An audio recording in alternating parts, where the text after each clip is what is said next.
9 people from a winter expedition in the northern Ural Mountains never returned early February 1959. That much is certain.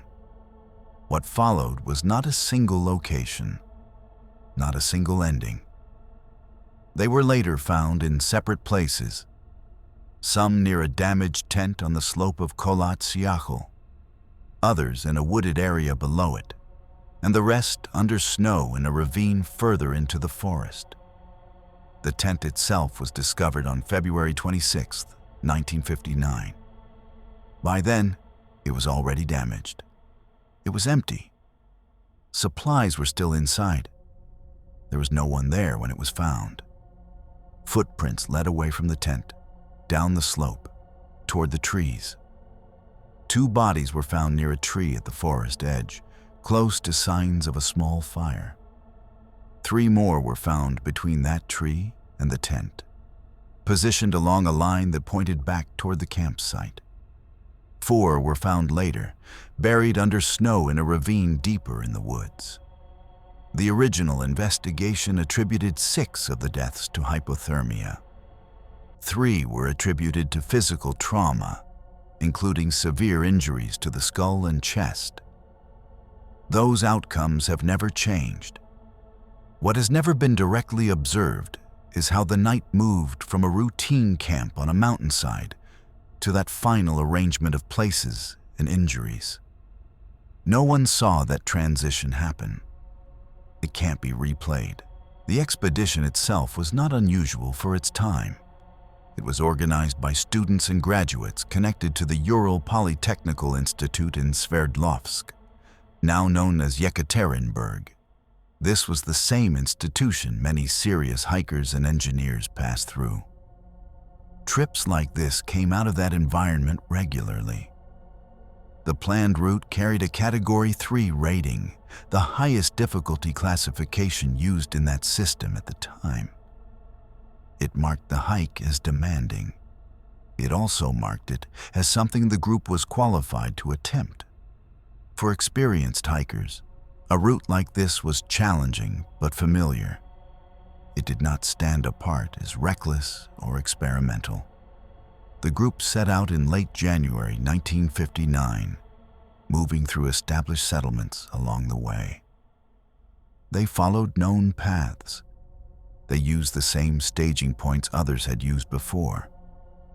This was how trips like this were done. The members on the mountain that night were Igor Alexeyevich Dyatlov, Yuri Nikolaevich Doroshenko, Georgy Alexeyevich Krivonishenko, Zinaida Alexeyevna Kolmogorova, Rustem Vladimirovich Slobodin, Nikolai Vladimirovich Thibault-Brignol, Semyon Alexandrovich Zolotaryov, Lyudmila Alexandrovna Dubinina, and Alexander Sergeyevich Kolevatov. They were young. Most were students or recent graduates. They were accustomed to working and traveling together. Yuri Yudin began the trip with them. He turned back early because of illness. He survived. A return telegram to their sports club was expected after the group came back to Vijay. That was standard practice. It was how trips like this closed the loop. Delays of a few days were considered normal. Weather could slow progress. Terrain could change plans. Schedules were flexible by necessity. When the expected date passed, no search began right away. There was no immediate alarm. Nothing in the situation, at that point, demanded one. Only after more time went by did relatives begin pressing for a rescue effort. At the start, nothing about the plan itself called for urgency. Nothing suggested a break from routine. Nothing hinted that the return message would never come. And yet, that is what happened. The setting was remote winter terrain in the northern Urals. Late January into early February meant deep cold. It meant snow. It meant limited visibility and difficult movement. The tent was pitched on an open slope rather than inside the forest. That decision was part of the documented setting, not an interpretation. Later descriptions of that night refer to harsh conditions, with strong wind and very low temperatures. Those descriptions exist after the fact. They don't come from anyone who stood there and watched the night unfold. Trips like this usually rest on a quiet set of assumptions. The route continues as planned. The group moves on together. Contact resumes when they return within reach of communication. Plans hold unless something forces them to change. That was the baseline the expedition began with. A stable framework. No obvious break at the outset.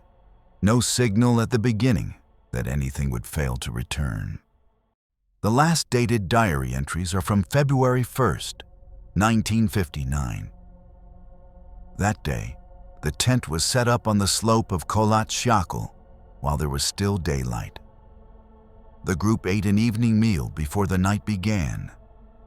After that, there is no direct record. A stove was inside the tent. It appears not to have been used that night. Photographs recovered later show scenes from the day the tent was pitched. They show the group still moving within expectation. When the search finally began, it followed the planned route in the area where the group was expected to be. On February 26th, the tent was found. It was damaged. It was partly collapsed or covered by snow. It was empty, with supplies still inside. Later descriptions mention openings or cuts that appeared to have been made from the inside. That description exists. It does not explain why. From the tent, footprints led downhill toward the forest. 2 bodies were found near a tree at the forest edge, beside a small fire site. 3 more lay between the tree and the tent. 4 others were found later, under snow, in a ravine deeper in the woods. These details can be placed carefully on the table. They show where everything ended up. They do not show the instant the night stopped following its expected course. Between the last recorded activity on February 1st and the moment the group left the tent, no one saw what happened. There is no witness for that stretch of time, no account that begins there and carries forward. There is nothing that shows what prompted them to leave, nothing that captures the moment a decision was made, no record of how quickly it happened or how it unfolded. What followed can only be traced through what remained behind and where bodies were later found. The sequence is inferred from position. It is assembled from location, not observation. The exact timing of each death was never directly measured. There is no fixed point to anchor it. No clock can be placed there. Any conversations during the night are unknown. If words were spoken, they were not preserved. They left no trace that can be recovered. There is also nothing that confirms whether anyone else was present at the tent site during that time. No clear indication, one way or the other.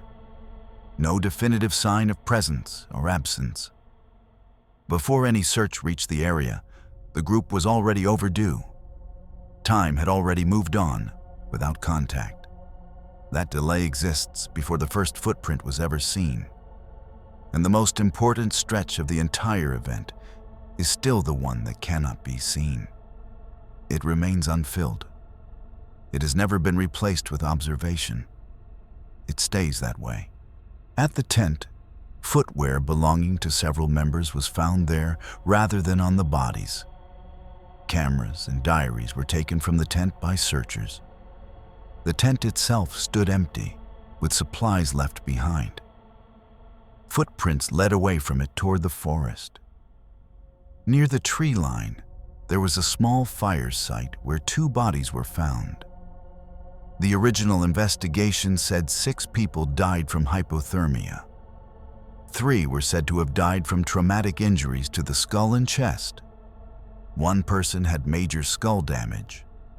2 had severe chest injuries and fractures.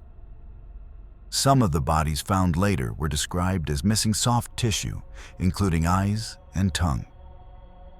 Clothing was also tested for radiation. Some items showed beta activity above background levels. Alpha and gamma activity were not detected in that testing. What caused that contamination is not shown in the available material. No source is placed alongside the measurement. There's a great deal that can be physically identified. What's missing is a continuous link that carries those facts from one moment to the next without interruption. When the tent was first found, footprints near the site were not preserved or formally recorded. Items were removed from the tent early on, including cameras and diaries.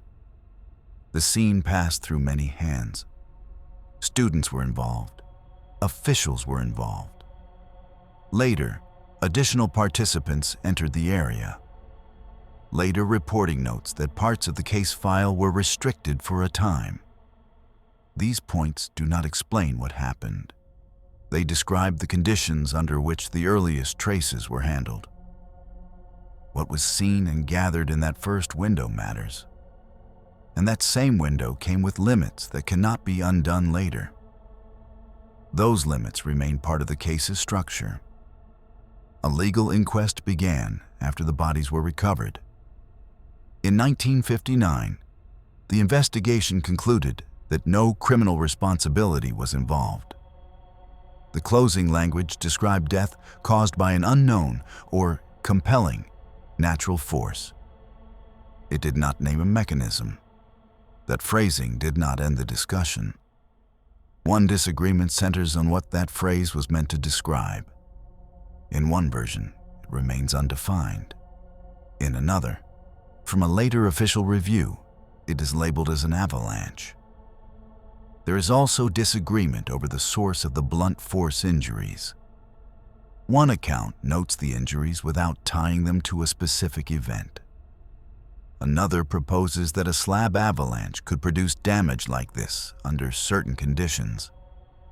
A third disagreement concerns radiation on the clothing. One side is the measurement itself. The other is what's missing, a clear source for those readings. These positions exist at the same time. They do not replace one another, and beneath all of them, the same gaps remain.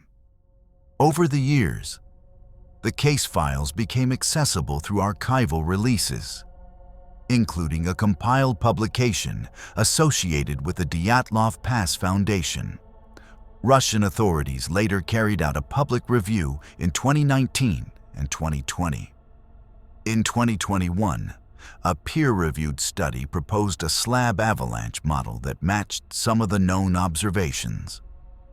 Public discussion has also included claims involving military testing and unusual atmospheric phenomena, repeated many times over the years. All of that activity is part of the case's history. What it does not change is the structure of the night itself. There is still no direct witness. There are still early limits on documentation. There is still evidence that can be described, but not fully joined into a single observed sequence. The original 1959 case is still closed. The later review in 2019 and 2020 also ended with an official finding. At the same time, some things remain open in the available material. There is still no complete, moment-by-moment account of what happened during the night. The source of the radiation found on some clothing has never been clearly established. And the early conclusion from 1959 still stands as a broad statement, without a specific mechanism attached. What remains is a case that carries official labels applied at different points in time, alongside uncertainties that were never fully removed. The facts can be laid out. The gaps stay where they are.